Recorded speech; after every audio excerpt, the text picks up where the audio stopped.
Action.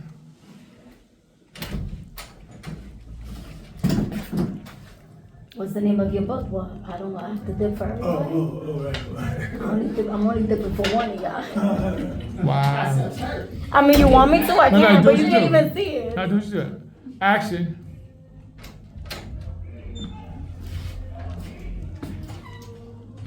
What's the name of your book? Okay. What is the name of your book? I don't know What is the name of your I don't book? know what you're talking about. Truman Capote read last night before a packed audience from his nonfiction book In Cold Blood. You need more? The true crime novel tells of killers Richard Hickok and Perry Smith, who brutally murdered a Kansas family 3 years ago. Who sent you that? Who sent That you is that? not your goddamn business. It is my business, because it's not true. The organizers, they needed a title, and they chose one, and it was a sensational one, I admit, but it was to attract a crowd. They picked it. Yes. It's not your title. I haven't chosen one yet. And how could I? You pretend to be my friend. No, how can I have chosen a title when you haven't told me what happened that night? I mean, how could I? I mean, how could I possibly?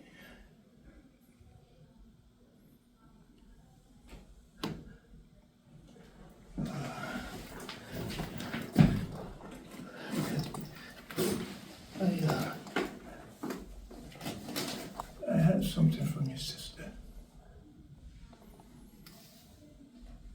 She says she misses you.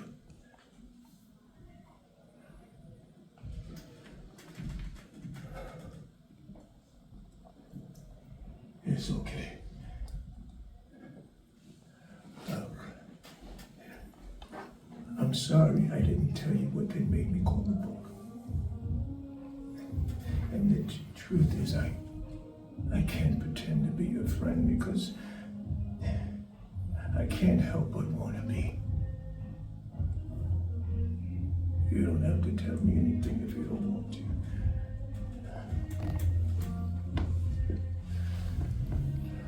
Look at my belly. There must be something so wrong with us to do what we did.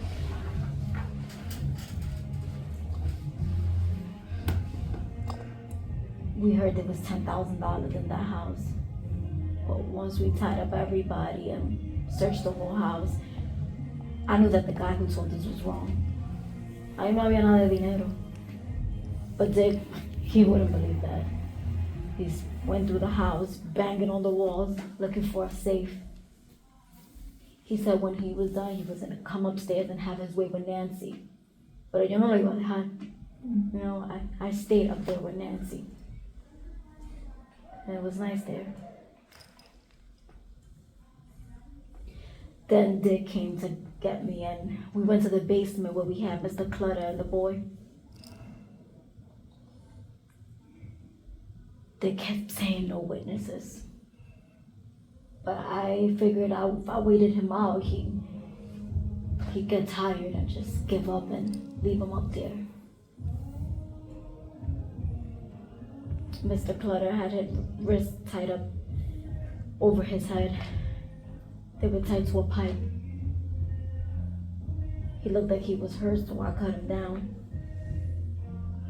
I put a box there next to him para que esté más cómodo. He asked if his daughter and his wife were all right. I said they were fine. They were getting ready to go to sleep. I told him it was a matter of time before it was morning and somebody would find them. But he just kept looking at me. Looking at my eyes. Like he expects me to be the kind of person who would kill him. I was thinking this nice man, he's scared of me. I was so ashamed. I mean, I thought he was a nice guy, un señor bueno, un caballero, a gentleman. And I thought that right into the moment I cut his throat. I didn't know what I did until I heard the sound.